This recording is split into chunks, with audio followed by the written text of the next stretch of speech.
Good morning, everyone, and welcome. This webinar is brought to you by Strategies 2.0, a statewide collaborative funded by the Office of Child Abuse Prevention. Today's webinar is part of a 6-part series. This is session 3 of Are We There Yet? Conversations to Help Navigate Parenting. This webinar is scheduled from 10 until 11:30 this morning. I'm Carrie Collins, today's facilitator, and my role today is to introduce the topic and presenter, keep track of time, and help the presenters and participants in any way that I can. In a moment, I will introduce Michelle to you, but first I would like to go over a few of our webinar guidelines with you. So in order to limit outside noise, I have muted all of you participants, but we do encourage you to interact, and we'll show you a few ways to do that. So all of you should see that you have a little red arrow that controls your toolbar, so you can collapse that if you want to, or have that up. You have joined us today either by telephone or by your computer, microphone, and speakers. If you have joined us by telephone today, you should have received an access code and an audio PIN number. So it's really important that you enter that audio PIN number, or we would not be able to unmute you during the process of this webinar if you were to volunteer for something. So you should have gotten an access code and an audio PIN number. So we need you to enter that audio PIN number. You can see that you all have a chat box. This is where we really encourage you to enter any of your questions or comments. And my colleague, Alma Tovar, will be monitoring the chat box today. And during the presentation, Michelle will pause to address any of your questions or comments. Plus, we will have time at the end of the webinar to also address any extra questions that you may have. You can see that Alma entered, "Hi, everyone."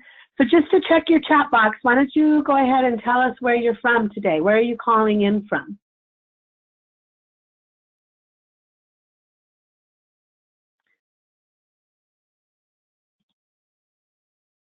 I see Sacramento.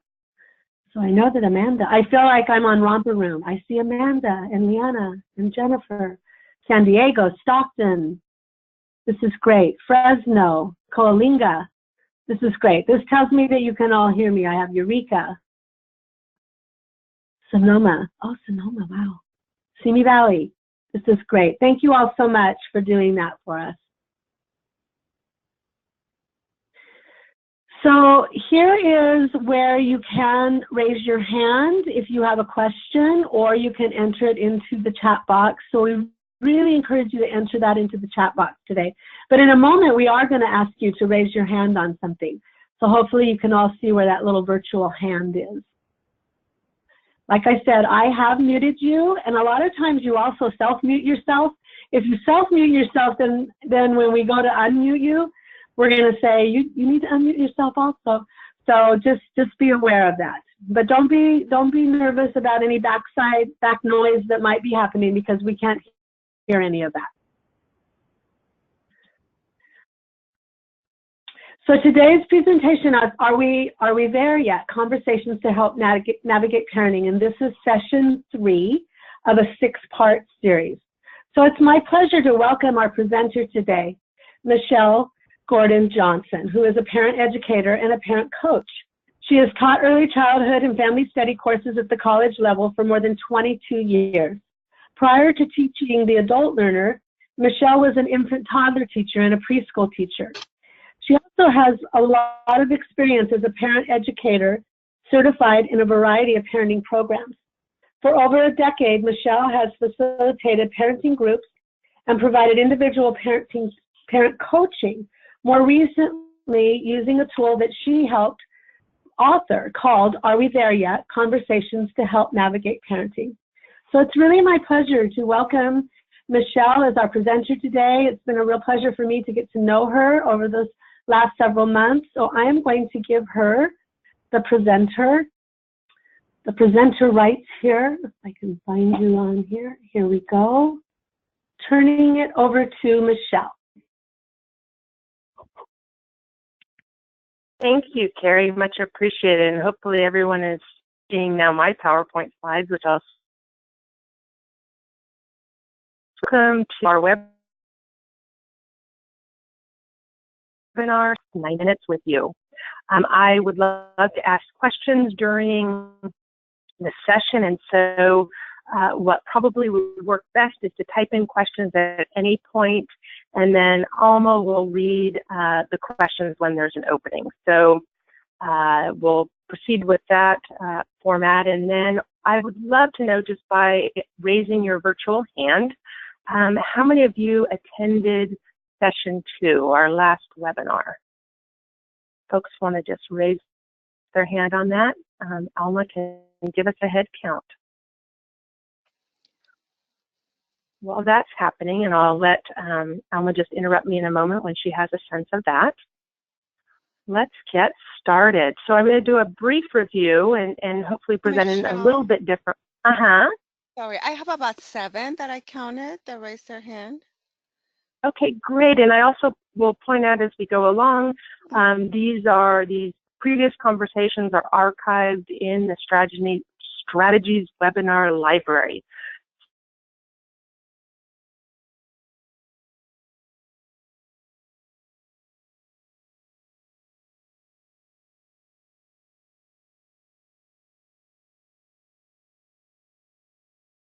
So you can also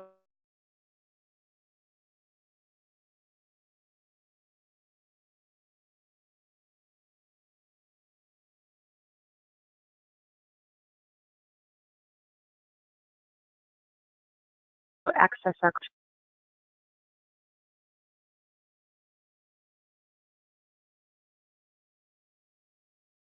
between discipline and punishment. You know, what does it mean to discipline your child, and what does it mean to punish your child, and how does it feel to be punished? We can have that conversation, but my experience has been then we haven't really made a shift for that parent or helped that parent to shift in terms of their response to their child. So how can we help them to make that shift? How can we help them to have a different outcome at home? And so I have worked with the process of teaching concepts, then having the parent journal about that concept, and then bringing the coaching process to that concept over the last decade. And I found that has been an effective vehicle to help parents to implement change at home. So I want to demonstrate that with a variety of conversations, and we did that. And so let me recap the coaching process. So the coaching process is designed to support change. And so parents aren't passive recipients of parenting information, but what we ask is that they be active participants, that they determine what types of changes they'd like to see in their home, and then together we identify small steps. So the coaching process looks like this. We want to start out with amplifying what's good and working. So we know the family strengthening principles, that we amplify strengths, we identify what's already working, we bring attention to that, and we're going to do the same thing in our coaching process. We then want to reframe challenges, what's happening for the parent in the home that's difficult. And I often think of this in terms of, rather than thinking about what we want less of, to think about what we want more of. So rather than thinking we want less tantrums, we want more harmony perhaps, or more cooperation. And I find that that creates sort of a place to move toward and can be more effective for change. And then lastly, in that coaching process, we want to identify small changes. And the coach is there to check in about the change, to support the change, and the belief being that these small changes add up over time in really big ways. And I also share with parents, if nothing changes, nothing will change in terms of your experience at home. So we are looking for a commitment to make small changes throughout the coaching process.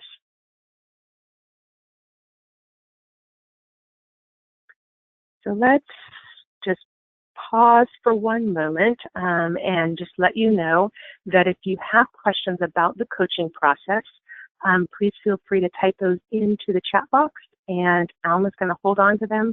And then when I take a breath, we'll visit those questions. Okay, so let's, the first conversation that we had in webinar 2 was packing. So the key teaching points from that webinar were that our experience as being parent are present in our parenting in helpful and unhelpful ways. And working from Daniel Siegel's work, one of the biggest predictors of how we will do as parents is the degree to which we are willing to make sense of our own growing up years. So here we really have an opportunity to empower parents with this conversation, that we can empower them to make intentional parenting choices. And I think starting with this conversation about reflecting on their own years being parented, that it really sets the stage for them to be more reflective in how they interact with their child. So they keep what felt good when they were children, and we help them to not repeat what didn't.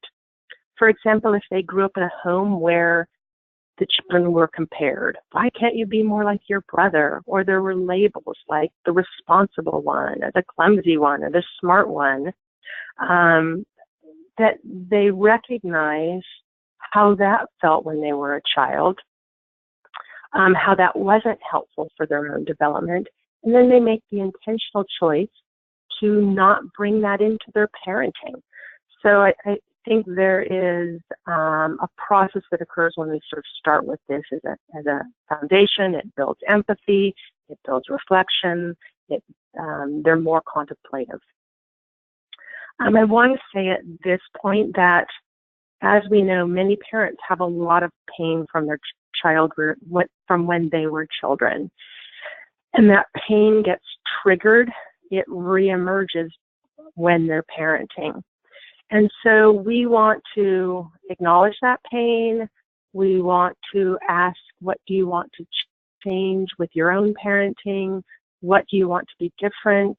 What are the steps to move in that direction? But we want to be very cognizant of not moving into the therapist role. The parent coach is not a therapist, and so we're not there to explore at length their childhood or to heal that trauma. And so it may be that we suggest to them that perhaps a conversation with a therapist could help. It may be even, there may come a time where we say, I think we should take a break from the parent coaching process, let you explore this with a professional therapist, and then we can revisit sort of what kind of changes you'd like to see in the home. So really always to be really clear that we're wearing a coaching hat and not a therapist hat, and to stay within the parameters of that. So in webinar 2, we had 2 conversations. One was about our own child rearing years, and then the second was mapping our route. And so those are archived together. And the key points from that conversation was that we want to identify the positive qualities we value and want our children to have. And by doing that, we create a parenting map. We know where we're headed. We, hopefully where we'll end up. No guarantees in a road trip or in parenting, certainly not in parenting. But at least we have a direction. At least we have an intention. And so, for example, we might have identified qualities such as we want our children to be able to problem solve. We want our children to learn from their mistakes and see them as learning opportunities. We want our children to take responsibility. The idea is that As a parent coach, I don't provide values for parents. I help them to identify their family values. So list can look very family valuing, self-advocacy, and speaking up. So again, I support what the parent envisions, not what I envision for them. So what comes next is that we want to match what we do, so our behaviors, our choices, our expectations, with what we want. So for example, with the qualities, taking responsibility, something I encounter with parents that I work with is that because we love our children dearly and we want them to succeed, and we know this is a highly competitive world we're rearing them in, we move toward rescuing our children or fixing their mistakes for them. So those behaviors don't match what I want if I want my child to take responsibility and learn from their mistakes. So, for example, can we learn to say to the child who slept through their morning alarm, and they're begging you to call their school to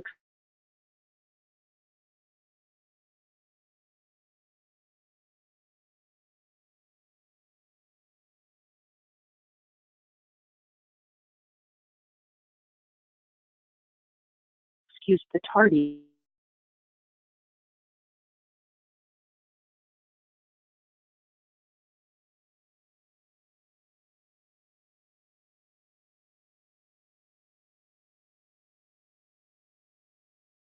Can we say this into webinar 3, self-care and temperament?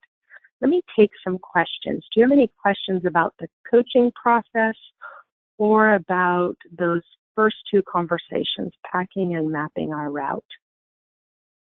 Alma, are you seeing any questions at this point? Yes, there is one question, and I'm going to read it to you. It says, often when we offer parenting classes, people don't want to come because they feel it's implying that they're not good parents, rather than from a point of view of increasing knowledge and skills. And then it's ideas, question mark, examples of where we would like to have people participating in parenting classes would be preschools, church, schools, neighborhoods, etc.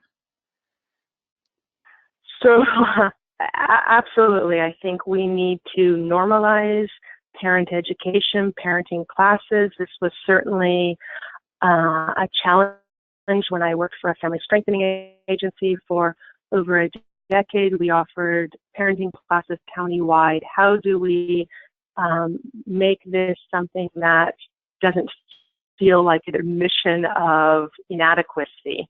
And I think this is a really large conversation in and of itself and would be a great topic for a future webinar of how do we bring parents to our parenting classes? How do we normalize the experience? I know I talk over and over to parents about all families have strengths and all families have challenges, and I certainly use my own vulnerabilities as a parent and my own parenting challenges to really normalize it in the conversation. So I try in these conversations to be vulnerable as well, to match some degree of vulnerability with the parent. But really, what you ask is very much a marketing question. How do we market parenting classes in a way that that message comes through? So I will, my very last slide will be a slide with contact information, and I would love to brainstorm with you about some ways that you can do that. So feel free to contact me and we can have a phone conversation. But Carrie, there's a future webinar topic, marketing parenting classes. Thank you. Thank you for asking. Any other questions, Alma? No, that was the only question. Okay, so let's get started really on new information for webinar 3. So conversation 3, and I do want to just briefly point out at this time, I provided handouts for everyone. So you had 2 conversations. You had Fuel for the Road, and you also had Road Trip Bingo.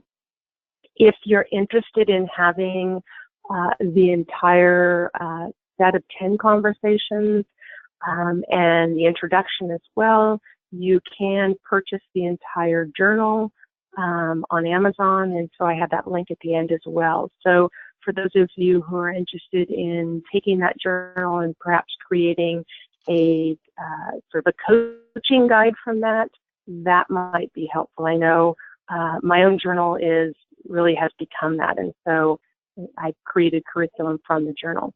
So that may be of interest, but I will continue to provide the handouts with each conversation. So you can do a hole punch and binder as well.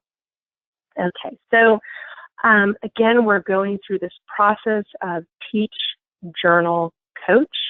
So my slides will follow that. So starting with, what do we want to teach parents? What do we want the takeaway for parents to be?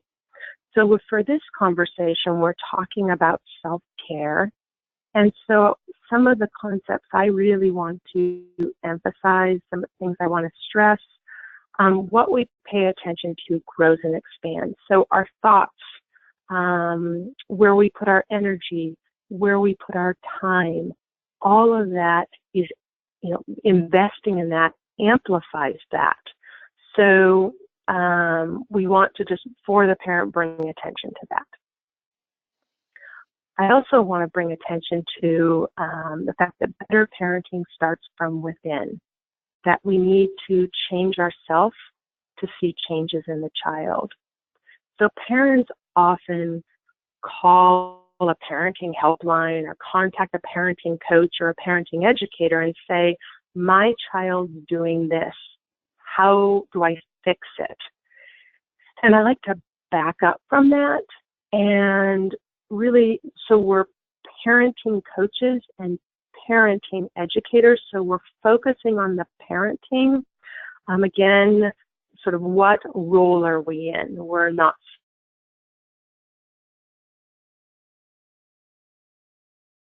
behavior specialists. Absolutely, many of us have great therapist skills, and some of us may be licensed therapists.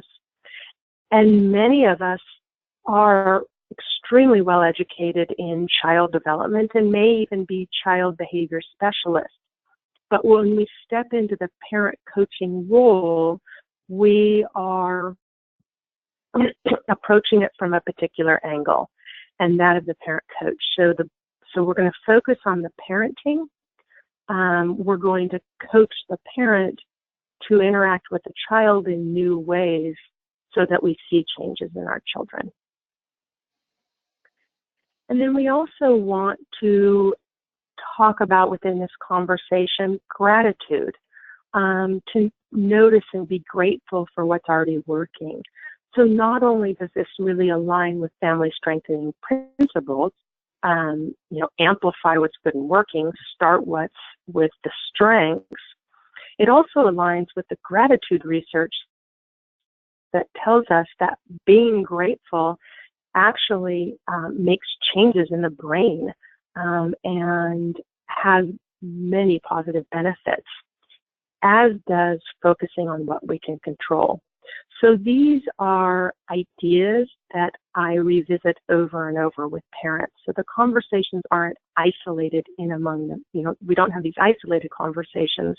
When I'm talking with a parent about temperament or about discipline, I'll revisit these ideas that we need to focus on what we can control, that we need to change our parenting to see changes in the child, that what we focus on is amplified. So let's get to the journaling section, and this is where everyone on the webinar gets a chance to participate. So let's start with this. Hopefully you have the handout in front of you, and I'm hoping that you've read the conversation. I've designed all the conversations because I know parents are exhausted, and I know many parents have a stack of books next to their bed that they haven't made it through. I'd like for parents in terms of self-care to think about often doing less rather than more, asking less of ourselves rather than asking more. And so I have laid out the conversations to really respect that, that they are very brief. So the first question being, draw an arrow to show where you are right now with your self-care. So you may have drawn an arrow, or hopefully you've drawn an arrow on your handout, and if you haven't, you can do that right now. But just in the chat box, if people can type in, are you close to full? Are you about medium? Are you hovering near low? Are you at absolute low? Where are you? Just let us know where you are right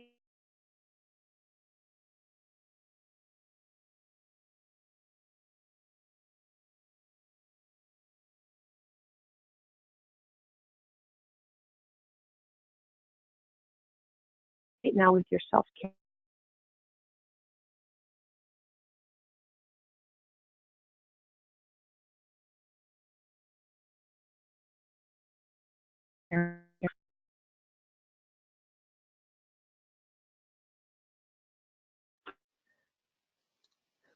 Okay. Thank you, everyone. So most of the parents I work with are near low or absolute low. So they're often, I find that parents who seek parent coaching either have young ones. It seems like a very common combination is a 3-year-old and a 1-year-old, or they have a teenager. And so their self-care may be on the back burner. It may have been for some time, and they're fairly stressed when they head to parenting classes or seek the advice of a parent coach. And I think that speaks to the earlier question is, how do we normalize parenting classes so that it's not just rock bottom when we call a parent coach or look for a class? That is a way that we strengthen, even if we're not in this very challenging period. So that's the first journaling question. The second journaling question that I present to parents, and that is in the journal for them to write about, is to write 3 things that you're grateful for. Now draw an arrow with an awareness of what you appreciate. So what I'd love in that chat box again is to share one thing you're grateful for. So perhaps just to abbreviate that, and think in terms of family. So for your own self-care, what is it that you're grateful for that's working for you right now? And then we'll have Alma read some of those.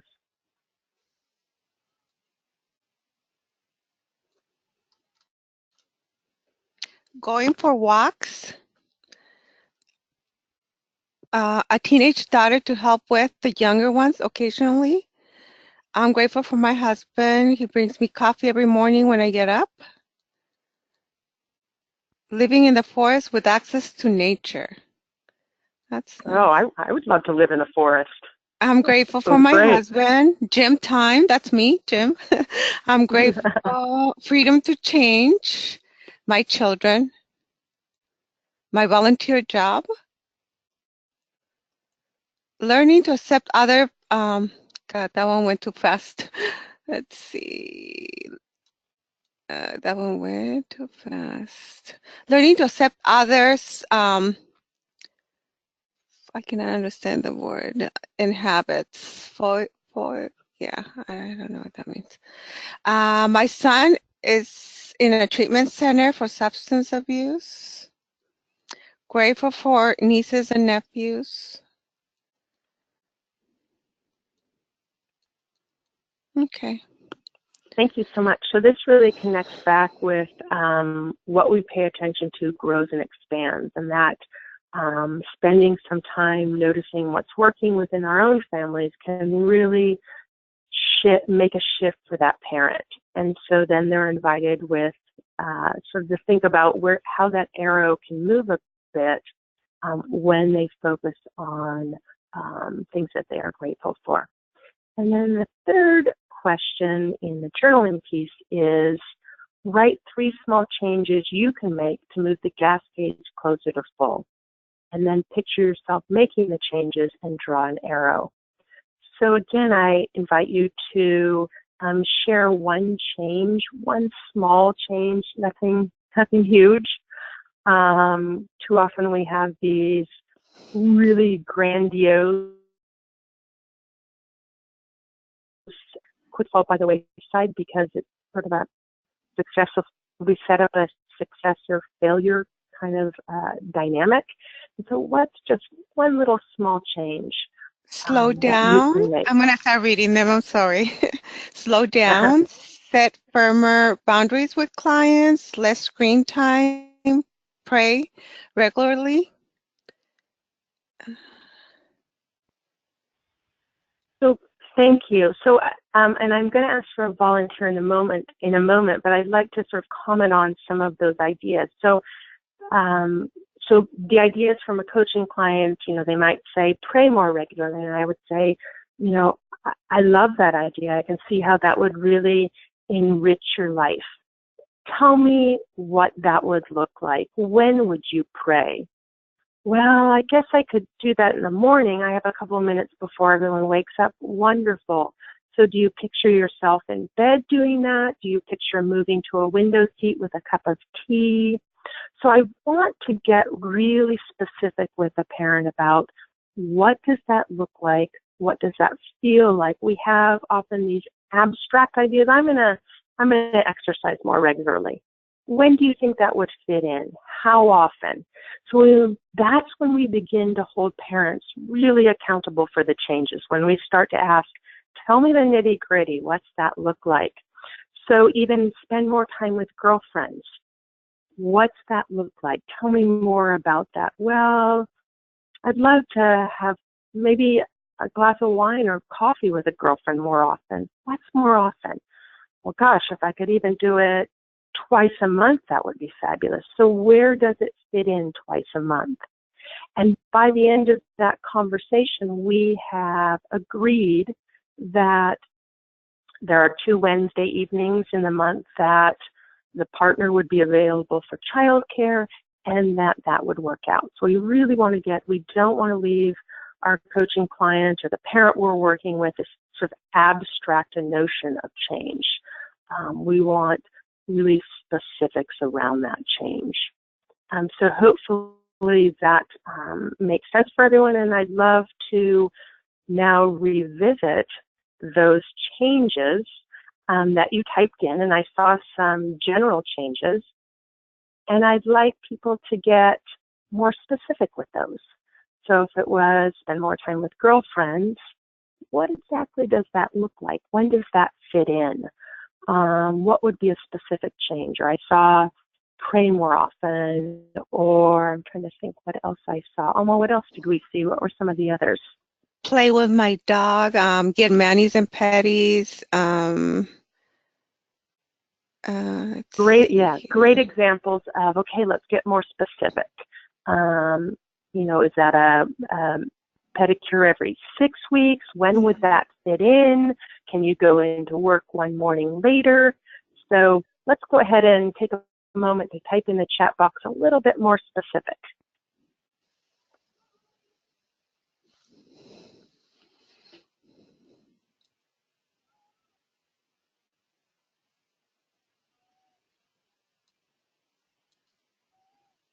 Once a month, at least. They didn't say why. I don't know why, but yeah. Okay, there's one more here. By having lunch together, I don't think that's specific enough, but yeah. Okay, so great. And so I would just, again, keep working with the client to make that commitment. And I think it's really hard to make a commitment unless we know exactly what we're talking about. So I saw limited screen time in the evening. So I would say, what does that look like? Well, I get home around 6. I would love to park my phone all the way through dinner until 8 o'clock.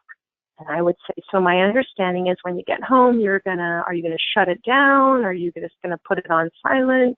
Are you gonna put it in a drawer? How are you gonna limit that? Because that's difficult to do for many of us. And so you're gonna do that for 2 hours. Is that going to be Monday through Sunday? Is that going to be, so really holding them accountable for the intention. And one Saturday a month, I like that and encourage that. If it's going to be once a month, do you think before next time we meet that you can make that call and set that lunch up? Okay, so let's now move to the coaching piece. And so what the coaching would look like when I meet with a parent. So what I would love is a volunteer, and again, keeping our focus on parent coaching, parent education. I would love to work with a volunteer, someone who's currently parenting. So you have a child in the home. We're going to talk on the phone, or over the computer. So if you are on the phone, make sure you've entered that audio pin, as Carrie discussed at the beginning of the webinar, and then make sure that you unmute yourself. So unmute yourself on the computer, unmute yourself on the phone. We can unmute you on our end, but that still requires that you unmute yourself if you've done that. Okay, so is there someone who could raise their hand or indicate in the chat box that they would like to volunteer?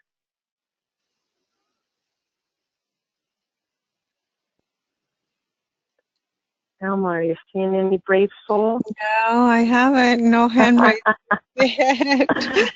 Oh, one. Oh, I see a hand. Yay. Let's see. Thank Let me you. scroll down. Let's see, and I'll unmute you as soon as I find who that is. Let's see. Okay, Julie Goodman. I'm going to unmute you. I didn't call, but I'm not able to. Yeah. Okay. Is it not illegal? Can you hear me? Julie. To have your kids. Well, it's me, or Charisse. I work with Julie. Oh, okay. Okay, go ahead. Okay. Guys, I Hello, know, can you tell me your name again? Cherie. Cherie? I think, Cherie, you have a lot of background noise. I'm not sure.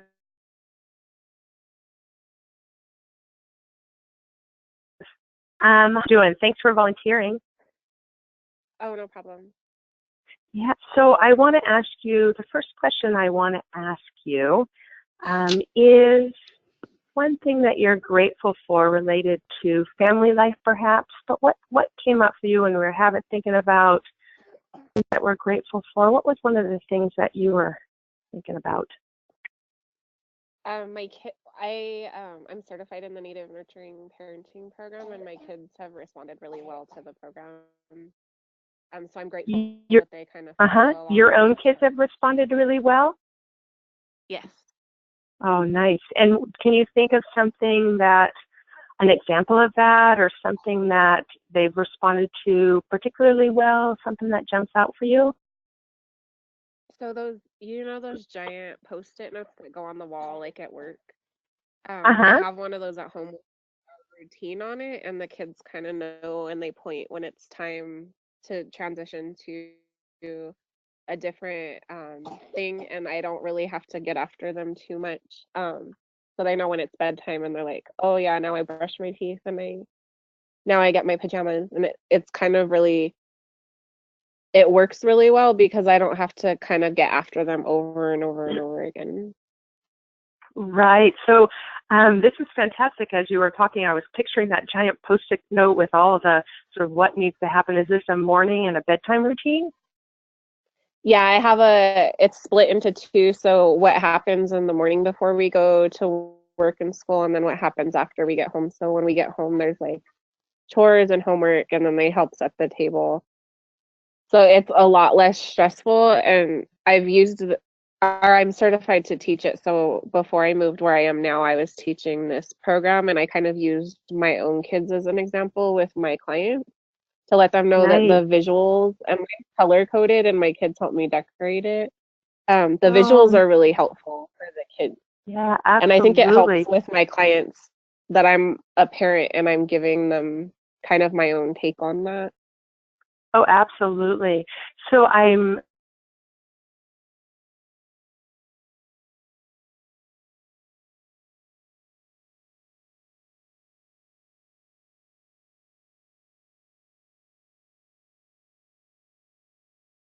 as you're sort of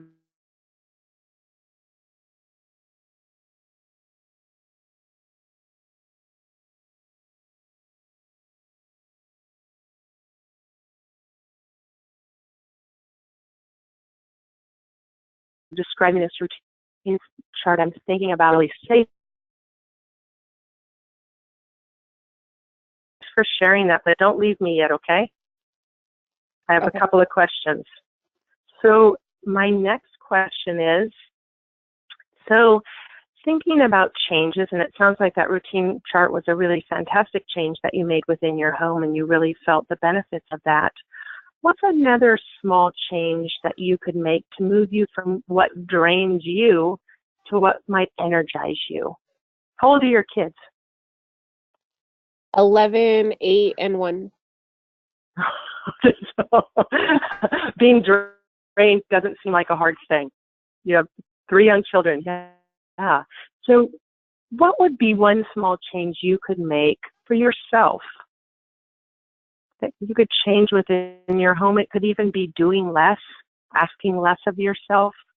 What's something you'd like to change in terms of self-care? One of the things I am working on actually is to do less, and that's a goal that I've had this month because I tend to stay up late and make sure everything, my kids have color-coded totes with their toys, and I make sure I kind of go in and I retidy everything even though they've already cleaned it up, and that's more work on my plate. And so kind of being okay with things being a little bit out of place because it's still clean. And instead of using that time to tidy up these little things that aren't necessary, I can spend that time reading because I'm a reader and I'm the parent that has the books next to their bed. And so I've been working on it. Okay, nice. So this is perfect. And do you feel like that would really capture, it seems like to go in there and retidy can be fairly draining, and reading might be a much better way to refuel. Yes, so I have been like keeping track of this the last couple of weeks, and I'm reading this mindfulness book, and so I do feel a lot more relaxed using that hour before bed to read that book as opposed to going in and again just re-straightening things that don't need to be straightened. Right. So when you're retidying something that's going to get sort of taken apart the next day. What would, you mentioned relaxation, what would reading provide? It would provide relaxation. What else might it provide if you could really make this change happen? What else would that give you? So the book that I'm reading right now, it's a mindfulness meditation book, and so it helps like decompress the day and like be in the moment and be mindful, and in addition to relaxation. Yeah, absolutely. What do you think if you were to make that choice to read instead of retidy? What do you think it would give your children? What would that do for your children? So the person, so I have a type A personality, and the person that I'm working with was letting me know that it's kind of letting them know that what they're doing isn't good enough, so mom has to redo it, and being okay with the way that they do things, and that it's okay to do things and not have it perfect because there's no such thing as perfection. So as long as things are clean, they don't have to be lined up in a perfect kind of way. Wow, that's pretty powerful. That's some incredible awareness of what making that choice, what kind of gift that would be for your children. Fantastic example. So, yeah, and I noticed like at the school they try to make things perfect, and I don't want them to do that when they're already doing well in school. Right. So to let them be less stressful as well, or stressed out over minute little perfectionist kind of things as well.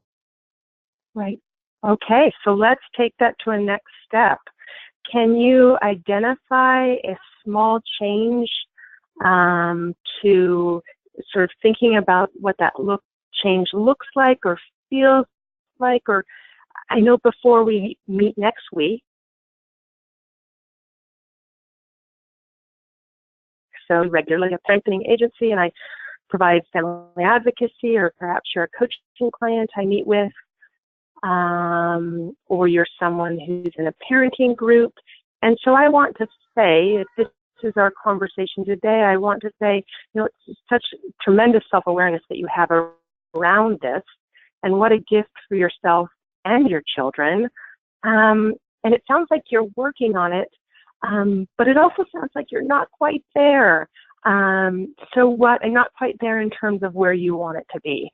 So what would be one small change or one small addition that you could do to get you a little bit closer to that place you want to be?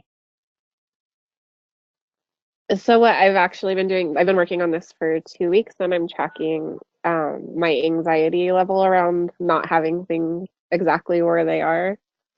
And so I've noticed, like, my anxiety level the first week was more like around a 9, and then it went down to a 7. And so my goal is to get my anxiety level down to like a 3 or a 4, and be completely okay with the totes not being put exactly where they should be. So what is something you're doing to watch that come down? Are you trying to do this a particular number of days? Are you trying to, what is something really concrete? So I do it, but so an hour before bed, I set a timer on my phone. The book is called The Art of Living. And I read for an hour and wait for the timer to go off. And then I do notice, again, after I've read for that period of time, I'm relaxed because it is a mindfulness book. And then I'm ready to go to bed. And so the timer kind of helps me stay focused. So I'm not like, oh, well, let me get up and go check and see if the totes are where they're at. Fantastic. So, well, congratulations. I mean, it sounds like this is bringing so much more richness to your life in terms of what it offers to your family. And I really appreciate that you shared that with our conversation today. So thank you so much. And I think many of the strategies that you're implementing at home I love the huge Post-its. So the huge Post-its with the routine charts, what that has added in terms of, family life and reducing chaos, and then really carving out time for yourself and what that means for yourself and for you and for your children. So thank you for sharing that. Oh, no problem. Okay, thanks so much.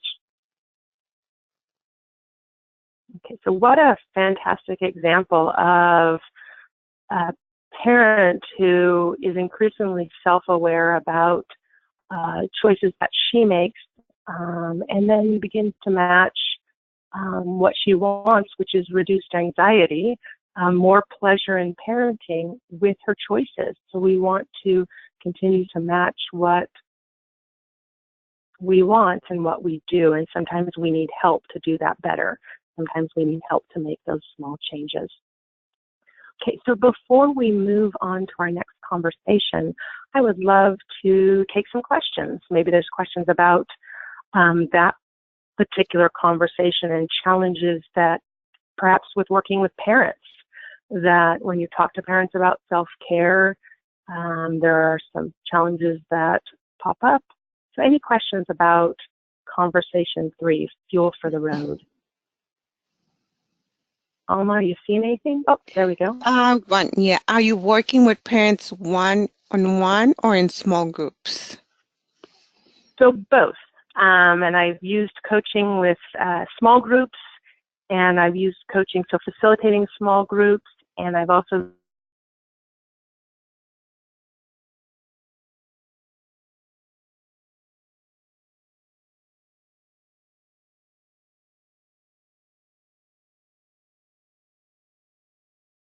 done it one-on-one.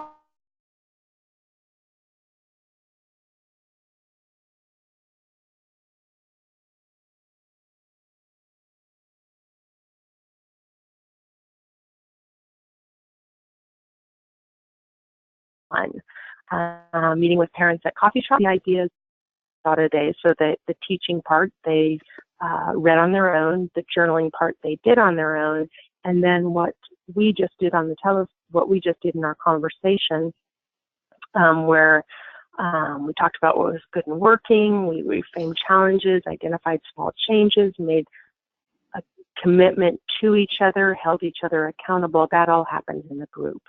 That all happens in the one-on-one meeting or in the group. So hopefully that answered the question. Other questions?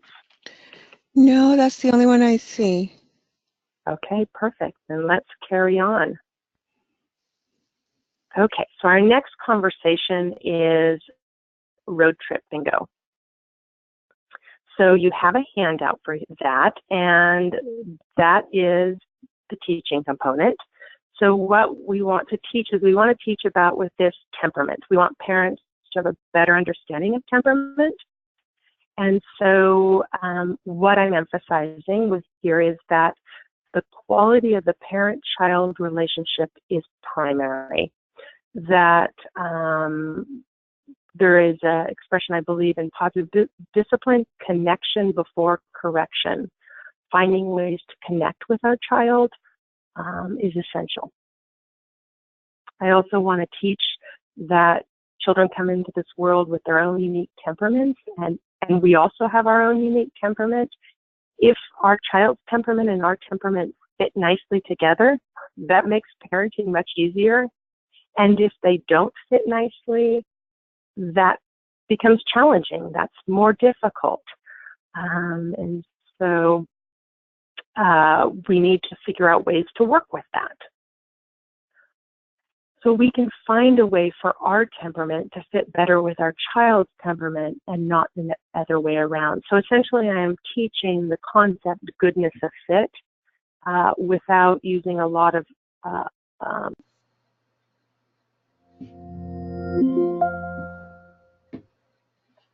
can we change our expectations? How can we change our behaviors so that there's a better fit?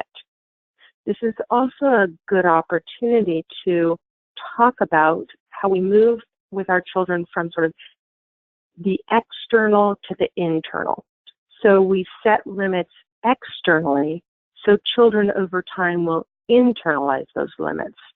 We also find goodness of fit with our child and talk about that, so eventually the child can do that for themselves. For example, I know I'm really slow to warm. So growing up, one of the best things a parent could do for me is to arrive at a birthday party or an event early on so that the event grows around me rather than I walk into what feels like chaos and noise. So that is how a parent can help the environment to fit better with my temperament. And so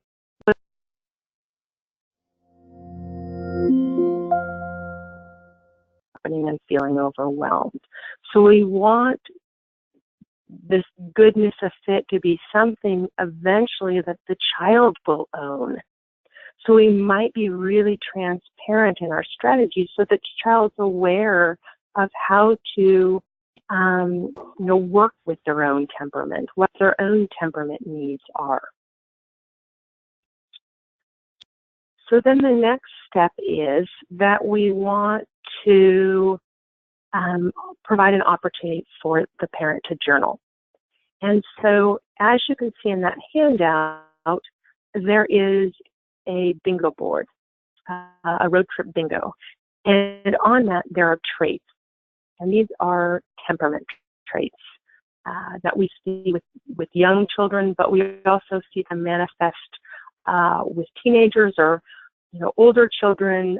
They just might look a little bit different, but it's the same temperament trait. So what I'd love for you to do on that bingo board is find one that if you are currently a parent, find one that seems to fit your child, or maybe if you're not a parent, you have a niece or nephew or an intimate partner that may make sense. But go ahead and when you have identified a trait on the bingo board, go ahead and type that into the chat box.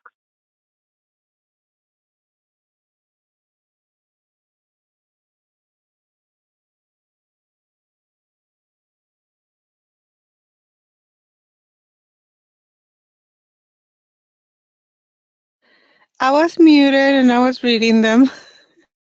I saw an easy and new situations yeah. and clings to parent. It says, my children hovering near, no, this is from past. Clings to parent, irregular sleep, easily distracted,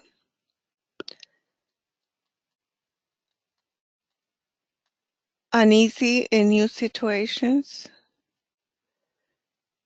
rapid mood swings. Okay, thank you. Oh, there we go. Negative, disagreeable mood. Mm-hmm. That can be a young person or an older person. I guess even as adults, we need to find goodness to fit with our partners. Okay, so the next question is, why is the identified trait difficult for you? So maybe extra sensitive to noise and textures is the trait that your child has.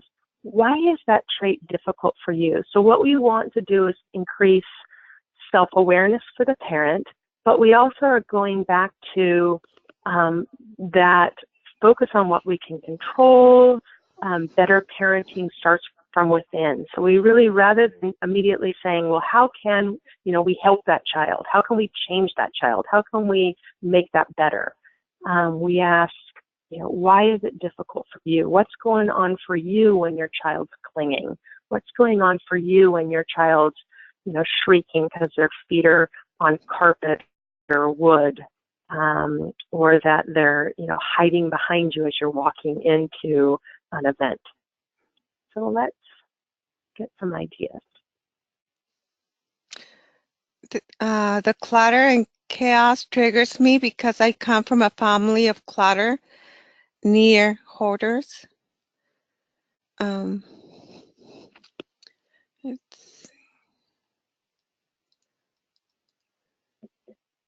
So this also could be a time that we revisit self-care. So if we find that the parents are triggered because their own temperament needs, or needs for control, needs for calm, needs for order, are getting triggered because of their child's temperament, it also is a good place to talk about breathing.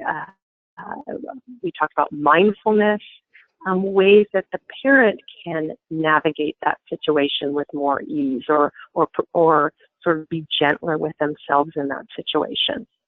So it may be that, so these conversations don't act in isolation, but we will revisit previous conversations to say, okay, so how can we bring self-care into this? Or your own experiences as a child, that may be what's triggering the parent as well. So let's move. Said, I'm going to read this last one. Never know what will set my child's moods off. Right, so dealing with that uncertainty can be very stressful. Absolutely. Okay. Oh, and a clinging child. So, okay, so ask if we could get another volunteer. Again, someone with a young child in the home. If you're on the phone, make sure you've entered that audio pin. Make sure that you unmute yourself, and then we'll wait eagerly for that virtual hand to go up so we can have a conversation. It really is helpful for everyone to hear it. So I'm grateful when I see someone willing to volunteer.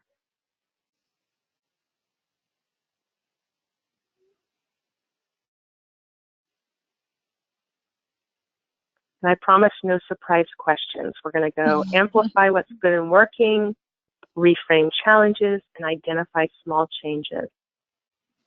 There'll be no surprises. At my Cal Poly class, I had a fifth-year engineering student take my child development class, and I said to him a couple of weeks ago, I said, Ben, I never hear from you. You never raise your hand. He said, well, I don't know anything about child development, so I'm afraid I'll say something wrong. I said, Ben, can. It's just, with heat is, is sort of, I can work with, and we'll amplify that, Ben. So he said, oh, that's not like engineering at all. This is child development. We're on your side.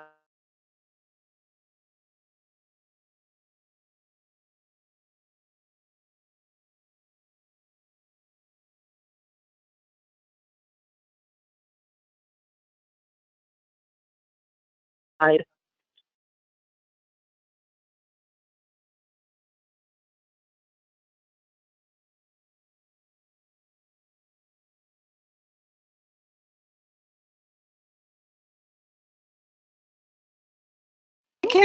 think. Hey, Krista, I think you have a couple of individuals in the room with you there. You can nudge someone next to you and say, come on. But you know what? Maybe I can share because my two kids that live with me, and yeah, I mean, we trigger each other. So maybe I can play. Okay, I love that Crystal's cheerleading. She just said, come on, you guys. I love that. Okay, so Alma, thank you for volunteering. I really appreciate that. So thinking about, let's start with talking about what's really good and working for you. So Alma, where do you see a good fit between your temperament and your child's temperament? What's something that's working really well? If you think of those scales like energy, or maybe you're on the same page in terms of energy, or your biological rhythms, what seems to be a good fit? Let's see. A good fit is that we have communication and we are clear on the expectations about house rules. So it's not that we're similar in temperament. I mean, with my daughter, we trigger each other because we're very similar. So is your temperament similar? Yeah, temperament. Yeah, we're high energy. Yeah. We're easily lose patience. So we have come to agreements that when we come down and we feel better about the situation, then we can come back and talk about it. Okay, so is it fair to say? It sounds like you're both very active, and you both tend to react. Yes. Okay. Thanks. I didn't want to put words in your mouth, so it's fair to say that. And so it sounds like it's correct. Right. Although that can be challenging, the gift there is that to some degree you understand each other because it's a shared temperament trait. So that gives you some insight into, the other person. That probably is really helpful at times. Correct. Okay, correct. Nice. Because it's like seeing a mirror. Yeah, like, there we go. And so it's interesting because sometimes we think of mismatch as two different temperaments, but a mismatch, as you say, can be just as much the same temperament, but that really triggers us because we've been through these struggles ourselves. Oh, I have this very, I'm not saying you have an explosive reaction, but I'm very reactive, and I know that's gotten to me and that's gotten me into trouble. And I see that in my child, and I'm so afraid that they're going to repeat my pattern, and they're going to. I want to share a little more. This year I made huge growth because I'm not reactive anymore. Now I can see and separate the feeling from what's going on and see that she's having a hard day. And it's not, even if I feel attacked, it's not about me, it's about how she's feeling. So it's I feel very empowered to be able to not react. There we go. And that's a huge shift. So let's talk about that, because essentially that's sort of what you've described, but I want to make it really transparent. So the question being, what can you change to find a better fit with your child's temperament trait, the one that's difficult? And really thinking in terms of what you can control. So I believe what I heard you say is that sort of the difficulty was that you would react to her reactivity. Correct. And you have made the shift to pull away from reacting to her reactive response. So tell us what you do to find a better fit with your child's temperament traits, that being reactive. I think it's my own self-growth. I listen to a lot of communication skills, a lot of self-empowerment. So something clicked in me, and I don't know at what point specifically, but that first time that I was able to stay calm and just listen to her without reacting, I felt so good. I walked in my room feeling at peace, not angry. I was able to listen to her, and I was able to ask her, "Are you done telling me what you're telling me?" And I say, "I agree on certain things that you're saying, but I don't agree with you completely. But you have a right to tell me what you need to tell me." And it just felt amazing. Nice. So to some degree, doing less rather than more, letting go a little bit of that. Right. Nice. So I love what you're sharing. It's really helpful. And so most often, parents who come to us for parent coaching or parent education, they're still in the crisis. So it's unlikely that a parent would seek out coaching or seek out a parenting group when they're still when they've sort of come to the place where you've arrived. So let's sort of, for processing reasons, consider that this parent, you being one who's still working on this, you find you're reactive to your daughter's reactivity, and so we identify that as something you'd like to change. That if you didn't react so strongly, if you changed yourself, most likely it wouldn't spiral of each reacting to each other. So then hypothetically in that situation, I would say, Alma, it sounds like you would like to be much calmer with your child when she's reacting. And I imagine, 15 years ago or whatever this time being, you would said, absolutely, I don't want to get sucked into her reactivity. And so my question at that point would be to you, so what is an action step? What is something that you could put into practice to move closer to not reacting? So in this first stage, I'm not asking you to not react to her anymore. That's not possible from the start. We need to take baby steps forward. So do you recall when you first sort of began to make the shift, what was the very first action step you took to step back from reacting to her? It's, certainly it was self-awareness that you were doing this, and certainly self-awareness that you two were spiraling up together. What was an action step? The action step that I was able to listen to her without interrupting her, letting her finish, and then just say my point of view after. Where before we would go, interrupting each other and trying to be defensive and no, that's not true. Where now it's like, okay, what she's saying is that it's how she's feeling. So I gotta acknowledge her feelings, not so much that it's true what she's saying, but that's what she's feeling right now. Okay, perfect. So for a parent, we probably would back up all the way to pausing. So she's reacting and you could just pause. And I'd say, what about just starting with the pausing?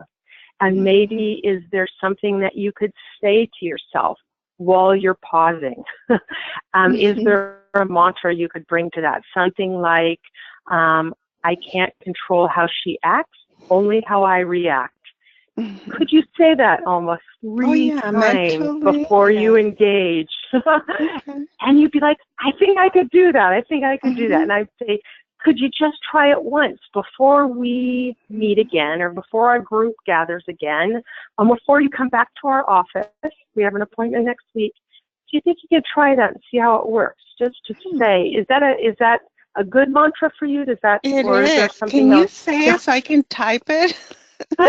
We can't control how she acts, or we can't control how he acts.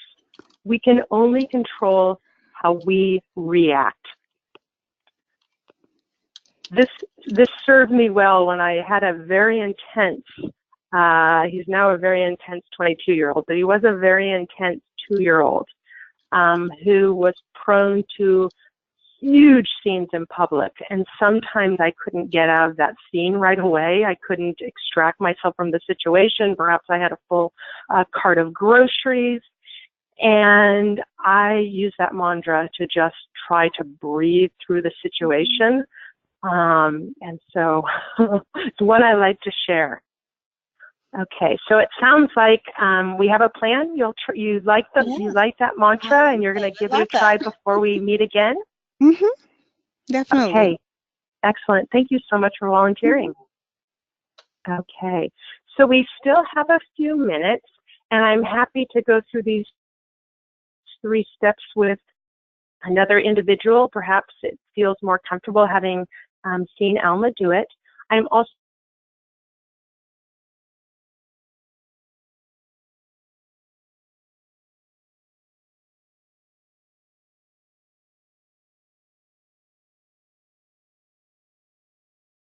happy to take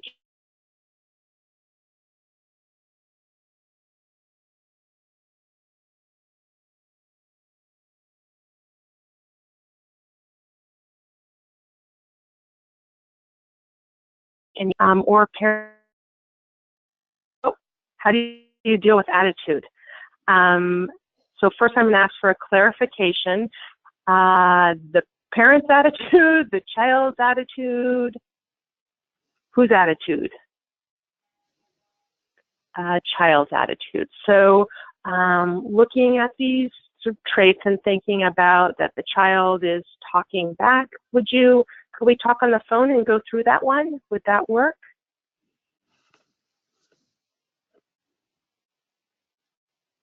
I can unmute Crystal if she's okay with me unmuting her.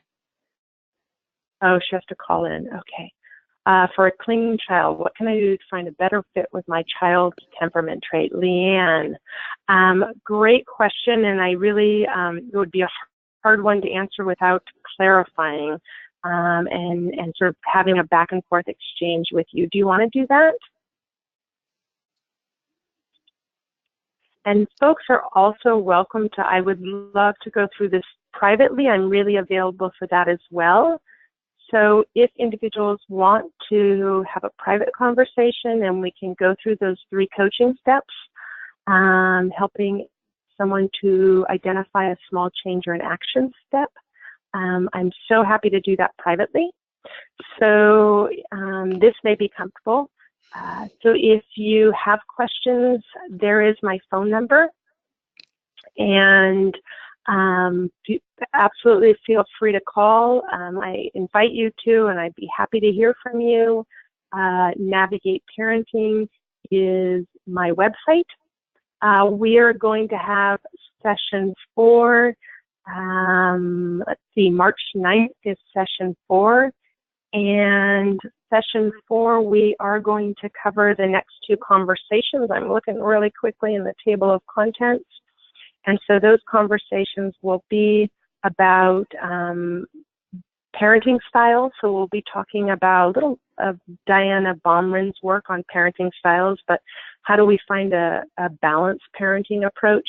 And then we'll also be talking about how we coach discipline strategies. So that's always a huge topic for parents. They come to parenting classes, I want to learn new discipline strategies. And so we're going to look at that together. Oh, I see a big nice, yay! So that'll be our next conversation. And then we'll have 2 more webinars in April to wrap up. So I hope that everyone will join again. I look forward to that. So I'm going to switch. And then if you're interested in the Parenting Journal, again, putting it out there as a possibility, not